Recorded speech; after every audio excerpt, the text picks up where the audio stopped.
Welcome everybody to the Short Sports Show. I'm your host Daniel Short. Today is Monday, September 15th, 2014. And what a week it was for NFL and college football. But we're going to go straight into it. Will the New York Giants, the 0-2 Giants now, bench Eli Manning? He's on pace for 32 interceptions. I'm just saying. And last year he had 27. Pretty close. And how did the San Diego Chargers, my Chargers, upset the Super Bowl champs? And also, can Notre Dame, Fighting Irish, can they make the playoffs this season? We will talk about that. First, we will talk some college football, and we will recap what happened this past week. First, Arizona State quarterback Taylor Kelly is not expected to play against UCLA on September 25th due to a foot injury and might even miss the USC game, according to a source. Kelly is one of 7 Sun Devil quarterbacks to pass for more than 6,000 career yards. He has thrown 57 touchdowns in just two past seasons, and it set a school record for completion percentage last season. So a huge factor in the Arizona State offense, obviously being the quarterback, and is going to be out for for one major game against UCLA, who's top ranked right now in the top 15, and then a USC team that by that time might even still be in the top 15 as well. Huge games for Arizona State to make a statement in the Pac-12, and not having your starting quarterback who's one, that's just a major thing, not having your starting quarterback, but a quarterback that has made a huge mark on Arizona State's offense and school history. That's huge for them. So he'll be out against UCLA and might even miss the USC game. They do have a junior backup quarterback, so a guy that has a little bit more experience than a sophomore or freshman. So that's good for Arizona State, but has not had a career pass in college football, so that doesn't really help to go against 2 top schools in UCLA and USC. Navy's starting quarterback Keenan Reynolds, who did not play last week, is expected to return Saturday against Rutgers. Reynolds injured his knee 2 weeks ago and did not play in Saturday's victory at Texas State, which I was at the game, which awesome game. Referees, I will talk about that game later. Referees screwed Texas State in the first half. But anyways, Reynolds had started 23 consecutive games for Navy until missing last week's game. So I'm on the sidelines, I'm watching the game, and I got to somewhat meet Roger Staubach.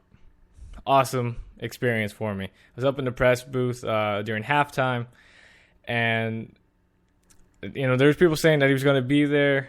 I didn't think he really would, just because San Marcos, Texas. Well, why would he come down here? I know it's Navy, but I don't expect him to come down here. Anyways, he goes to all the Navy games, and he walks right past me, and we made eye contact, and I was just like, whoa. I got starstruck again when I saw him walk by, and it was awesome. Again, it was just after halftime, and first play of the game for Navy takes it about probably 30, 40 yards. The running back runs it, and you hear Staubach just yelling, run, run. And in the press box, you're not supposed to yell because we got the PA announcer up there. And so some guy doesn't know that it was Roger and yells, hey, you can't yell in here. And Roger just starts laughing, and everybody's like, you know who you just yelled at, right? But yeah, pretty amazing experience right there. Anyways, UCLA quarterback Brent Huntley left Saturday's 20-17 win against Texas in the first quarter with an injury to his left elbow.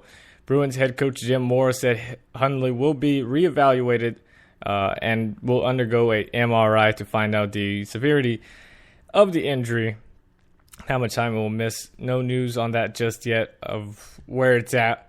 It was apparently yesterday's when he had it, so we'll have to see catching up on it later on today.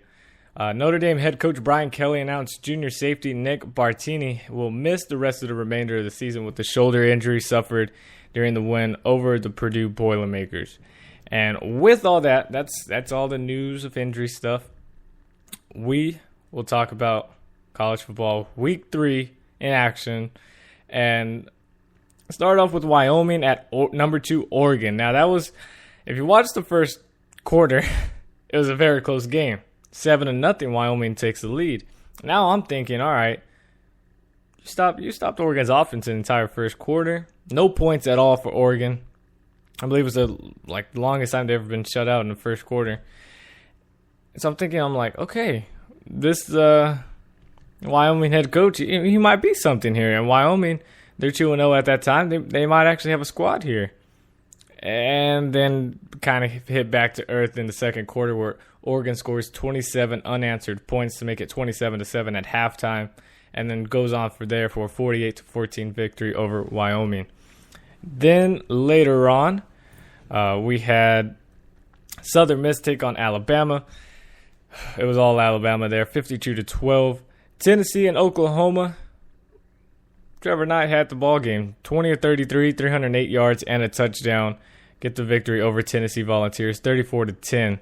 Number 6 Georgia and number 24 South Carolina went at it after a delayed lightning strike that delayed the game. Finally went at it, and I don't think a lot of people saw this coming. I know I did. The people I talked to didn't see it coming. They thought Georgia was, the front runner for the SEC right now, that they could take it all the way. South Carolina's defense is not too well, but Dylan Thompson had other plans for South Carolina, leading the team 21 for 30, 271 yards, and 3 touchdowns in the victory over number 6 Georgia, 38-35. Georgia almost came back, 15 points in the fourth quarter, couldn't get the job done. And South Carolina had 2 turnovers compared to Georgia's 0. Zip. Still couldn't get the job done. Todd Gurley, 20 carries, 131 yards, and a touchdown. But Hunter Mason, he for Georgia, passed the ball around effectively. With your leading receiver only 1 catch, 33 yards, and a touchdown. Passed the ball all over the place to different receivers.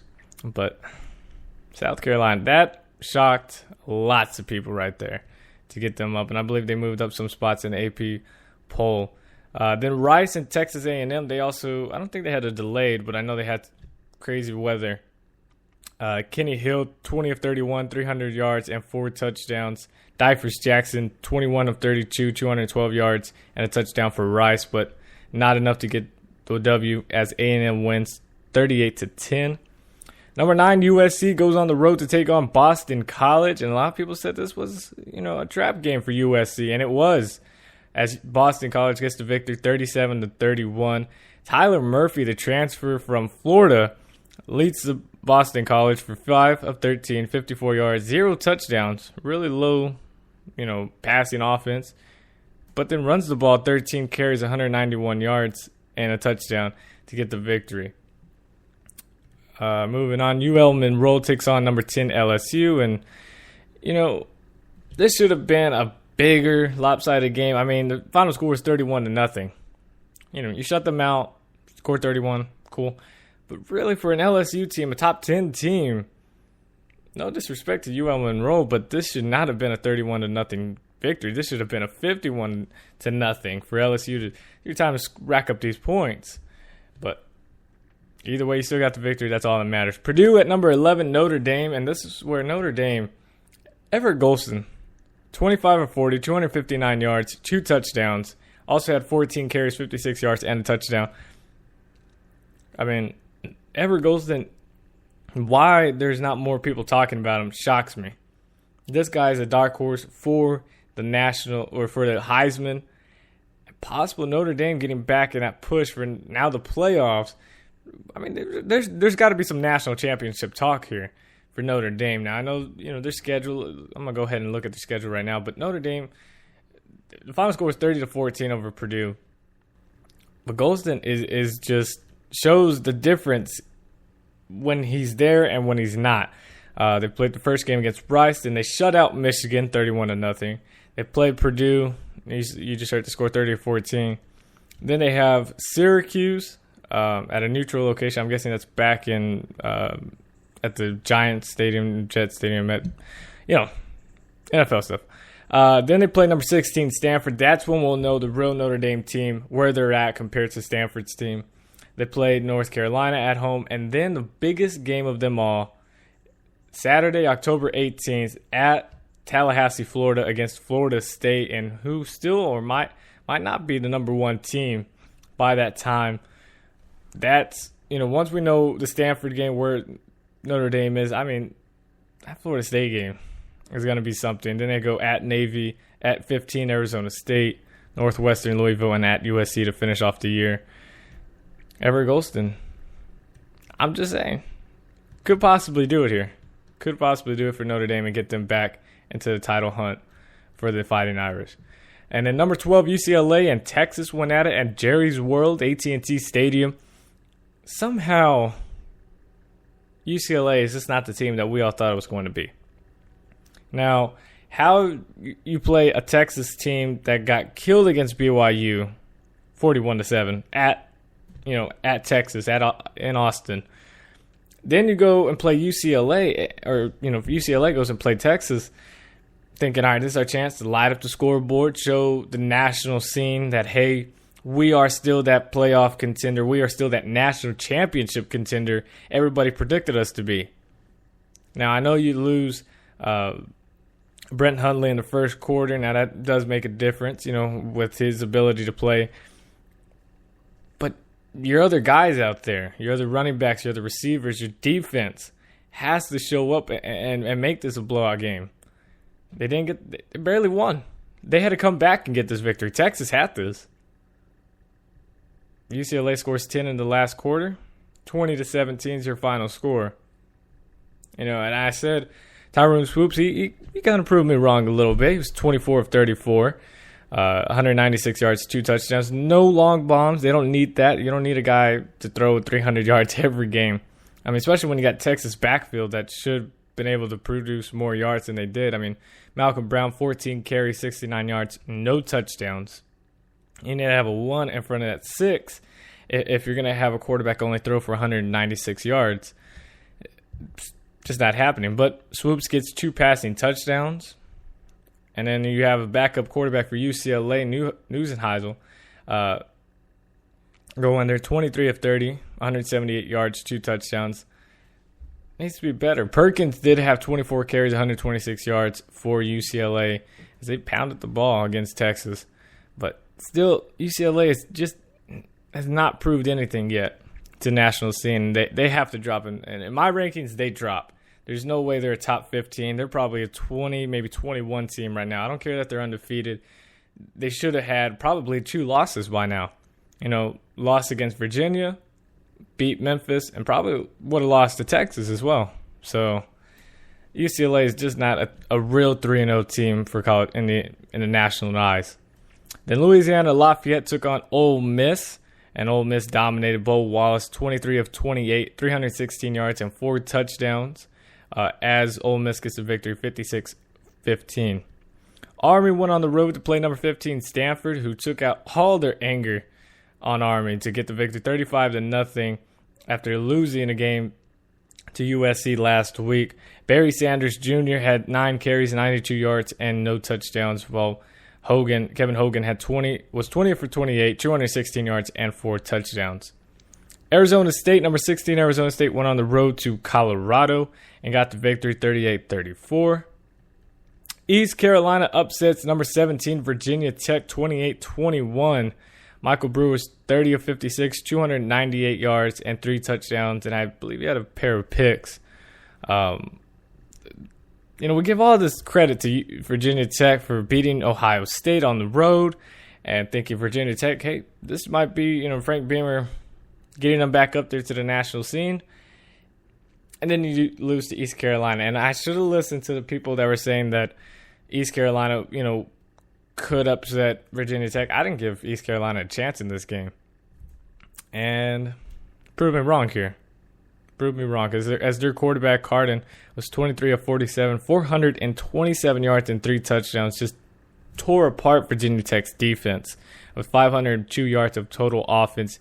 And only having 23 minutes of a time of possession, and still was able to rack up the yardages and just dominate. Their wide receiver Worthy was 6 receptions, 224 yards, no touchdowns. Virginia Tech's defense, secondary, ouch. UCF took on number 20 Missouri. Missouri got the job done, 38-10. Louisville went at it against Virginia, and Virginia got the victory. I don't see it as an upset. I have Virginia winning this game. I knew Virginia was a better team, especially when they showed against UCLA. That's when I knew Virginia still had the talent to get victories over certain teams. And against Louisville in an ACC showdown as well. So that's a huge victory for Virginia, 23-21. Then number 22, Ohio State went at Kent State. And J.T. Barrett, 23 of 30, 312 yards, 6 passing touchdowns. I know it's Kent State, but they needed to make a point, a statement to show this is still Ohio State's team. And they did. Again, I know it's Kent State, nothing too special, but got the victory and a huge one at that. So that is it for college football. We will have our Week 4 predictions Saturday morning here on Spreaker.com, iHeartRadio, YouTube, and iTunes. Make sure you guys go check it out. Every Saturday we have our predictions for NFL and college football. And speaking of the NFL, we'll move on. Per a league source, x-rays were negative on the ankle injured by Kansas City Chiefs running back Jamal Charles on Sunday. An MRI today is likely, which will reveal the extent of any damage to the ligaments holding the ankle together. For the season, Charles has 9 rushing attempts for 23 yards. I'm going to say that again. 9 rushing attempts for 23 yards, and he's been my starting running back for fantasy football the past 2 weeks. And I've lost both weeks. Last week, it was a close one. I lost by 3 points. This week, let's just say my opponent had half as many points as I did. Or more, had double the points as I did. Yeah. Thank you, Jamal Charles. Thank you, Seahawks defense. And thank you, Colin Kaepernick. Thank you. And I also had Delaney Walker starting. It would have made a difference now, but I moved him to the bench to get Shane Vereen because they predicted him have a lot of points against the Minnesota defense. Of course, he does nothing. I'm just saying. But back to the Chiefs. After starting last year 9-0, they have started 2014 0-2, and I guarantee it's because Jamal Charles, 9 rushing attempts for 23 yards. Just saying.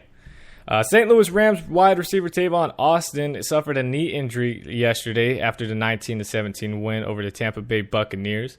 Coach Jeff Fisher told reporters he did not know the extent of the injury, and according to Jim Thomas of the St. Louis Post-Dispatch, Austin will have an MRI today, again, to find out the severity of the injury. More injury news. The San Diego Chargers running back Ryan Matthews was forced from the game in the fourth quarter after injuring his knee when wide receiver Eddie Royal landed on it while Matthews was recovering one of his own fumbles for the second time in the game. Matthews had to be carted to the back, and Michael Gilkin of UT San Diego reports that the initial diagnosis is an MCL sprain, and Adam Schefter of ESPN reports that Matthews will have an MRI as the team tries to get the handle, and I've said this for 3 times now, of the severity of the injury. It's a huge loss for the Chargers, and with Ryan Matthews being out, he was showing, from last year, had a breakout season finally after 5 years in the NFL, 5-6 years, and this season started off strong. Being able to rotate with 2 other running backs, he's still been able to produce, especially against the Seahawks. He was catching the ball at the backfield very effectively, pushing for yardage while running the ball. And sadly, he's going to be out. They say about 2 to 8 weeks, which is a huge gap, but that's because they're trying to figure out what the injury really is and how bad it is. They said he couldn't put any pressure on it yesterday. So how it is today, hopefully it's 10 times better so we can get it back as soon as possible because we do play the Buffalo Bills next week. Very tough game as the Bills are somehow undefeated. Moving on to the Vikings. A very interesting topic right here. The Vikings have initially taken, quote, all options on the table approach to the future of running back Adrian Peterson. But one report says that that it's a lot narrower than that. I don't know. That's dumb. According to Bart Hubbock of the New York Post, the only certainty is Peterson will not be released as a result of his indictment to felony child abuse charges in Texas. Now, this past offseason, we heard that Jerry Jones and Adrian Peterson talked to each other, but somehow it was cleared up after it was not against league rules or something like that. And now with the Vikings having this, they have now Adrian Peterson, one of the best running backs for the Vikings in history for the Vikings, and one of the best running backs in the NFL. Now, you got two backup running backs that are young and that are okay and could, help your team win. Now, they are not Adrian Peterson. Their talent combined is not Adrian Peterson's talent alone. But they still give you a chance to win and will produce for you. Adrian Peterson, you already know he's getting up there in age. You signed him to a pretty big contract a few years ago. Maybe this is a chance to go ahead and trade him and get more, because he's still going to be hot on the market. You put him up on the trade block, and you're going to have most likely, 20-plus teams come at you and give you something that you're probably going to like. Why not do that? Why not just say, all right, Adrian Peterson, this is the way we break up with you, because we can't just release you. Fans will go crazy. We trade you and we get something really great out of it for now and the future. Maybe the fans won't hate us as much because really you just made the huge mistake by what you did, and it will look less bad on us. Let's go ahead and trade you, get something out of it for now and the future, and let's go win. That's perfect right there. That's perfect. Get another running back if you want and get a couple draft picks out of it. Maybe get a better defensive players. You never know. Maybe another wide receiver to help Matt Castle out there. I don't know. But I think a trade should be looked at. And obviously they're saying all options are on the table. They did say trade would be difficult to pull off because of finances and public image. But I don't think public image really matters anymore because of what Peterson is in the eyes of right now. But the Vikings owner scheduled a conference call Sunday night with general manager and head coach Mike Zimmer to discuss their next move. And it's going to be something's going to be brought up there about a possible trade and what they can do and get out of it, what they need. We might be seeing the last season for AJ Peterson in a Vikings uniform.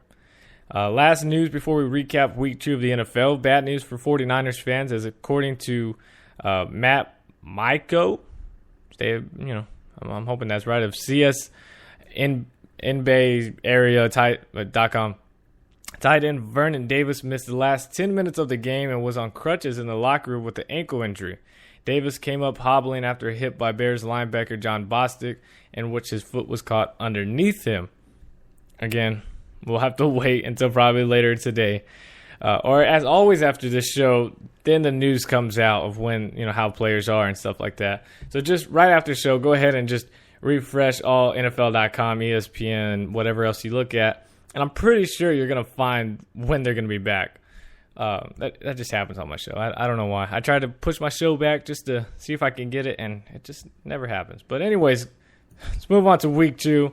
And on Thursday night, the Steelers and the Ravens went at it with Joe Flacco throwing 2 touchdowns as he was 21 of 29, 166 yards. And Steve Smith Sr. doesn't look like a senior out there. 6 receptions, 71 yards, no touchdowns. But Ravens get the victory over the hated rival of the Steelers, 26-6. And the main game, in my eyes, Seattle Seahawks, Super Bowl reigning champs, go on the road to Qualcomm Stadium in San Diego. And a lot of people had, Seahawks winning probably by 20 points. I mean, you look at preseason. Again, I know it's preseason. They blew out the Chargers 41-14. Real bad. And, the Legion of Boom and how they're going to go against the Chargers. Chargers choked last week against the Cardinals. They're going to do it again. All this bad stuff to San Diego. And they, Rivers and Antonio Gates really said, all right, keep talking mess about us, and we're going to show you what it's like. 3 touchdowns, Antonio Gates. And I feel like a lot of people have disrespected Antonio Gates, saying that he's out of his prime. If he just scored 3 touchdowns, as a tight end, against the, quote, Legion of Boom in the Seattle Seahawks defense, I'm just saying that he's still in his prime. So you could say you could take Jimmy Graham, you can take Rob Gronkowski and his injury-prone self. You can take all of them. I'm going to keep Antonio Gates, and he's going to do work He made Cam Chancellor look like a fool out there. Terrible. Cam Chancellor could not keep up with Antonio Gates. And I lost a lot of respect for Cam Chancellor after when the Chargers were kneeling the ball at the end of the game. He came around because we were trying to just waste a little bit of time, move back, and I guess we were getting to make sure the field goal was going to line up correctly. He comes and pushes behind the back. He comes and pushes Phillip Rivers on the ground. Really, dude? You're going to be that upset? All right. But yeah, and then the big debate with Richard Sherman. Now, I have much respect for the Seattle Seahawks, other than Cam Chancellor right now. I'll probably get over it later. Now, I don't think Richard Sherman was, quote, exposed. I don't think there's any exposure. I mean, Richard Sherman, you just got beat. That's it. You just got to learn how to accept it. Now, I'm glad he wasn't trash talking the entire game and afterwards or something. But his thing on Twitter was saying that, it was really 5 catches against him, but he said 3. He said, 3 catches against me, 0 touchdowns, 0 explosive plays. LMAO, you guys are funny or something like that. I don't know. Kyle, I always say Kyle. I don't know why. I'm thinking of A&M quarterback. Keenan Allen almost broke your hips and your ankles. And now if you go back, it was in the second quarter, I believe, 3rd and 5. And if you just type it up, just Keenan Allen breaks off Richard Sherman. You're going to find it all over YouTube, and you're going to find anywhere else on the internet. He makes Richard Sherman just do a complete turnaround real bad. God, I keep saying Kyle. Keenan, and I call myself a Chargers fan, really. Keenan Allen, it's a quick slant. All he does is a quick move to the right, then goes back inside, and Richard Sherman just dances all around the field before he goes and tackles him after a first down. I'm just saying. And you look at the time of possession, I just want you guys to check this out. Seattle Seahawks had 17 minutes and 45 seconds compared to San Diego's 42 minutes and 15 seconds. Yes, you heard that right. 17 minutes to 42 minutes. San Diego gets the victory, 30-21. And really, it should have been probably 30-14 because the Chargers decided the last few seconds of the first half to kick the ball on the kickoff after we scored. A real short kick for some stupid reason. Seahawks drive down the field and score a touchdown to make it like 20-14 at that time, when it really could have been 20-7. I'm just saying that was a stupid call, whoever did that. Phillip Rivers, 28-37, 284 yards, and 3 touchdowns. Chargers get the victory over the Seattle Seahawks. Miami Dolphins and the Buffalo Bills went at it. Wow. Buffalo Bills, 29-10. E.J. Manuel, 16 of 26, 202 yards, and a touchdown. Sammy Watkins finally had his breakout game. 8 receptions, 117 yards, and a touchdown. Buffalo Bills beat the Dolphins and are 2-0. Buffalo Bills are 2-0. Wow. Jacksonville Jaguars and the Redskins. Here we go again, the big debate now. Kirk Cousins, RG3. Kirk Cousins, RG3. RG3 sprained ankle, or dislocated ankle, I should say, actually. Out for a now extended period of time. Kirk Cousins, 22 of 33, 250 yards, 2 touchdowns. He comes in. And now for the Jaguars, they look like they're the old Jaguars team. Your leading rusher was your quarterback, and that was Chad Henne, 3 carries, 17 yards. That's bad.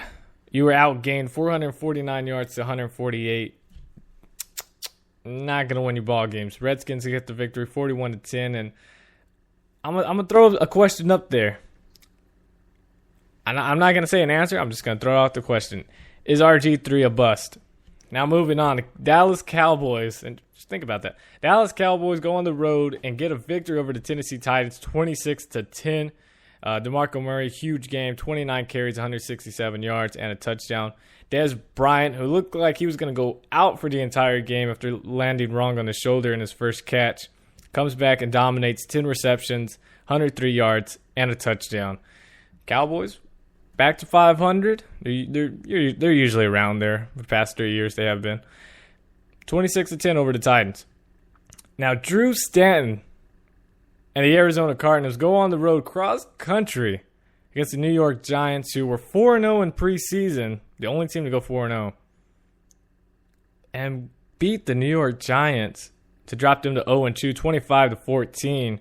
Eli Manning, another 2-interception game. Last week had 2 interceptions. This week had another 2.